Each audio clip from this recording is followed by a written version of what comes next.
Au départ, Aïda, c'était ma grand-mère qui est tombée malade, qui a eu une leucémie, qui est décédée très rapidement.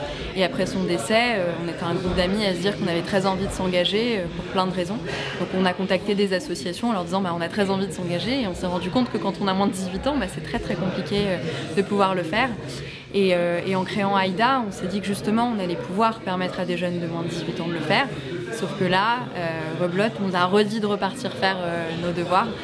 Et on s'est rendu compte que on n'était peut-être pas forcément à notre place à ce moment-là. Et on a eu une rencontre un jour avec une personne qui nous a dit que notre valeur ajoutée, c'était vraiment le fait d'être jeune et qu'elle nous avait connus finalement par le numérique et par les réseaux sociaux, par Facebook en particulier, ce qui nous a permis de prendre conscience que notre place est là et que notre champ de développement allait passer par là.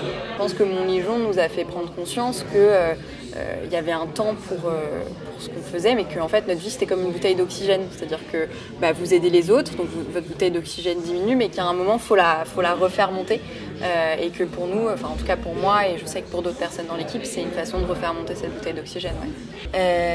Alors pour faire un don à l'association Aïda et soutenir nos actions, je vous invite à aller sur notre site internet associationaida.org et voilà, et choisir la mission que vous voulez financer avec un financement qui est toujours très fléché et très transparent. Merci beaucoup.